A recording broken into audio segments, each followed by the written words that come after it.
आइए दोस्तों जानते हैं झारखंड की 25 बड़ी खबरों को मात्र 10 मिनट में। लेकिन उससे पहले हमारे चैनल को सब्सक्राइब नहीं किए हैं तो सब्सक्राइब कर लें। झारखंड विधानसभा शीतकालीन सत्र का तीसरा दिन। नेता प्रतिपक्ष बाबूलाल मरांडी ने कहा, राज्य में कानून व्यवस्था की स्थिति बदतर है। दरअसल झारखंड विधानसभा शीतकालीन सत्र के तीसरे दिन मंगलवार को 7,721 करोड़ रुपए का अनुपूरक बजट सदन में पारित हुआ। इससे पूर्व सत्र में नेता प्रतिपक्ष बाबूलाल मरांडी ने कहा, आज हम सभी लोग महसूस करते हैं कि कानून व्यवस्था बदतर है। गृह विभाग में आपने ज्यादा खर्च नहीं किया है, इसके बाद भी पैसे मांग रहे हैं। पुलिस को गाड़ी ठेलते हुए देखा हूँ। पुलिस विभाग को ठीक कीजिए। झारखंड आतंकवादियों का गढ़ बनता जा रहा है। कई गिरफ्तारी हुई है, इस पर ध्यान देना चाहिए। उन्होंने कहा, सभी को पता है गौ हत्या प्रतिबंध है। रांची में अवैध रूप से बूचड़ खाना चल रहा है। संचालक भागने में सफल हो गए थे। झारखंड पुलिस उन्हें अब तक नहीं पकड़ सकी। पुलिस विभाग को ठीक कीजिए, वरना आप पैसे लेकर क्या करेंगे? पहले से पैसे आपके पास पड़े हुए हैं। एक और बड़ी खबर है दोस्तों। स्वास्थ्य मंत्री इरफान अंसारी ने कहा, आने वाले समय में कुछ ट्रामा सेंटर खोले जाएंगे। दरअसल सत्र में स्वास्थ्य मंत्री डॉक्टर इरफान अंसारी ने कहा, राज्य में कितने ट्रामा सेंटर है, इसकी रिपोर्ट मंगाई गई है। मेन पावर की कमी से सभी संचालित नहीं हो सके हैं, जल्द इसे संचालित करेंगे। आने वाले समय में कुछ और नया ट्रामा सेंटर खोले जाएंगे। मैं खुद जाकर निरीक्षण करूंगा और वे पूरी तरह से संचालित होगा। वहीं इस पर झरिया विधायक रागिनी सिंह ने कहा, धनबाद में गरीब मरीज बहुत परेशान हैं। इस पर जवाब देते हुए स्वास्थ्य मंत्री ने कहा, धनबाद में सुपर स्पेशलिस्ट हॉस्पिटल खोल रहे हैं, यहां भी डायलिसिस मरीजों को लाभ मिलेगा। और एक बड़ी खबर है दोस्तों, डुमरी के विधायक टाइगर जयराम महतो एक बार फिर से गरजे हैं सदन में। उन्होंने कहा है कि जितना का अनुपूरक बजट पेश हुआ है, उससे ज्यादा तो कोयला का अवैध कारोबार हो रहा है, और तो और बालू का लूट को कौन नहीं जान रहा है। और उन्होंने छात्रवृत्ति को लेकर भी आवाज उठाया है। आप एक बार देख सकते हैं उन्होंने क्या कहा। अध्यक्ष महोदय, ये कोई मजाक नहीं कह रहे। 12 बजे रात को आते हैं शून्य काल डालने के लिए, और अफसर ने मजाक बना के रख दिया है। जवाब नहीं देंगे। ये सवाल जनता का है। जिस जनता के टैक्स से पैसे से ये सूट पहनते हैं, जिस जनता के टैक्स से पहनते से ये वोट पहनते हैं। अध्यक्ष महोदय, मैं कोयलांचल से आता हूं और ईडी, जांच एजेंसी और तमाम न्यूज चैनल्स रिपोर्ट की मानी तो प्रत्येक दिन झारखंड राज्य में 1000 अवैध गाड़ियों का निकासी होता है। यदि एक कोयले की गाड़ी में 50 टन कोयला मान ले और एक टन का मूल्य अगर 5,000 रुपए मान लें तो 25 करोड़ रुपए एक दिन का होता है।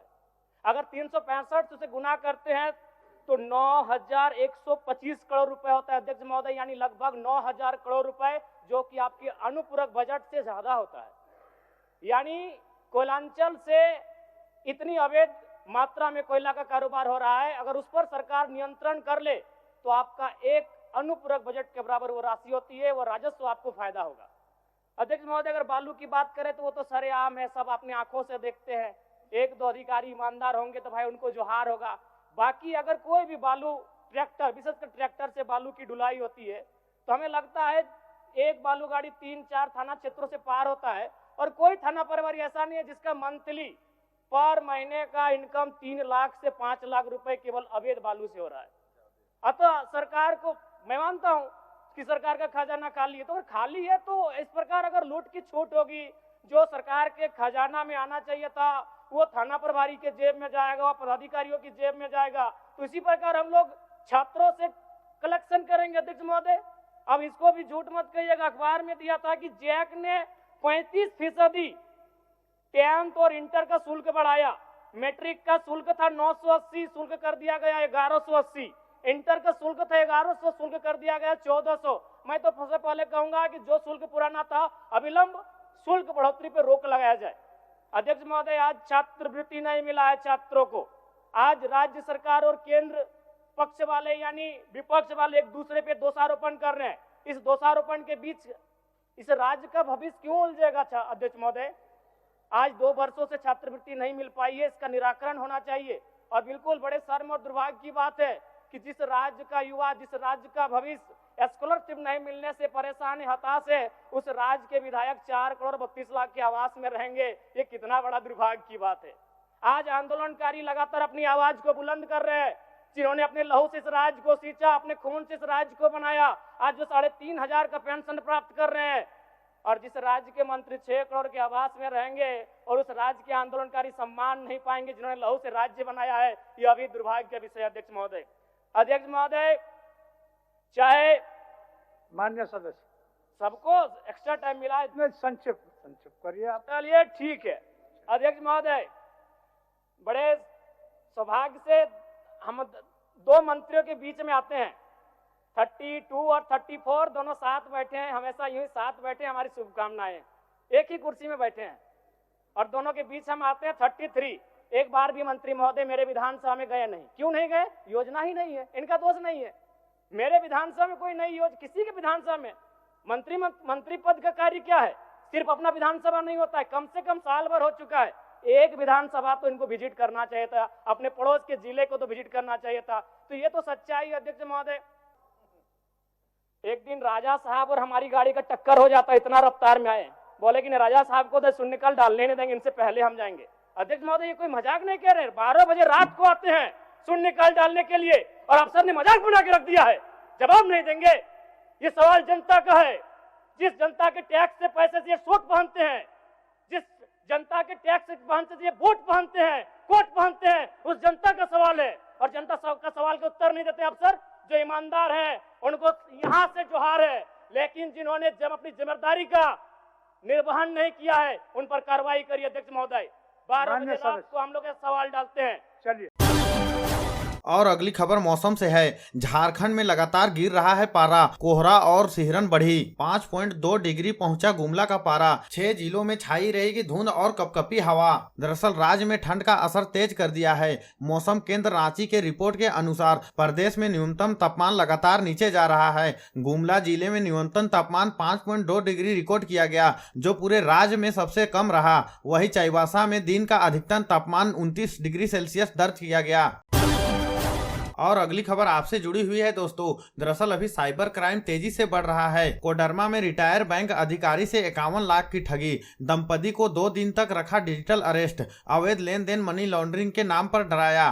दरअसल कोडरमा जिले में डिजिटल अरेस्ट का एक नया मामला सामने आया है। यहां बैंक से सेवानिवृत्त एक अधिकारी से 51 लाख रुपए की साइबर ठगी की गई है। बैंक ऑफ इंडिया से सेवानिवृत्त कोडरमा निवासी सुरेश प्रसाद गुप्ता ने साइबर धोखाधड़ी के संबंध में कोडरमा थाना में शिकायत दर्ज कराई है। उन्होंने बताया कि ठगों ने उन्हें यह कहकर फंसाया कि उनके नाम से खुले गए खाते से अवैध लेन देन और मनी लॉन्ड्रिंग हुई है। सुरेश गुप्ता और उनकी पत्नी को 2 दिनों तक ऑनलाइन हाउस अरेस्ट में रखा गया। इस दौरान उन्हें फर्जी कोर्ट अधिकारी और वकील दिखाए गए। इसके बाद उनसे मध्य प्रदेश के एक खाते में 51 लाख रुपए ट्रांसफर करवा लिए गए। गिरिडीह नगर निगम कर्मी भूख हड़ताल पर। 5 सूत्री मांगों को लेकर धरना प्रदर्शन। कहा सालों से लंबित है मांग। दरअसल गिरिडीह नगर निगम में कर्मचारियों ने मंगलवार को अपनी 5 सूत्री मांगों को लेकर निगम परिसर में 1 दिवसीय भूख हड़ताल और धरना प्रदर्शन किया। यह प्रदर्शन Jharkhand local bodies employees federation के बैनर तले आयोजित किया गया। कर्मचारियों ने चेतावनी दी कि मांगों पर ठोस कार्रवाई न होने तक आंदोलन जारी रहेगा।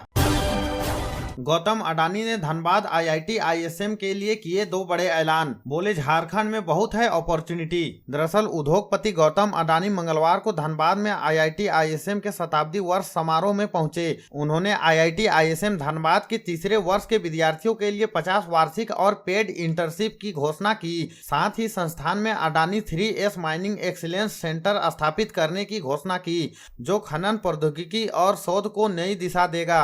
गौतम अडानी ने कहा भारत को वैश्विक गठबंधनों के बदलते स्वरूप और देशों के स्वार्थ आधारित रवैये के बीच अपना स्वतंत्र विकास का मार्ग खुद तय करना होगा।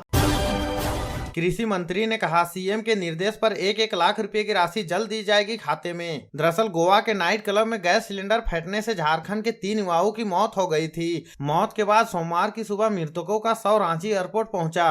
राज्य की कृषि मंत्री शिल्पी नेहा तिर्की ने मुआवजा राशि को लेकर पहल की है। उन्होंने कहा कि रोजगार के लिए होने वाले पलायन को रोकने के लिए कार्य योजना जल्द तैयार किया जाना चाहिए। इसके साथ ही चालू सत्र में इस गंभीर विषय पर सदन में बहस होनी चाहिए।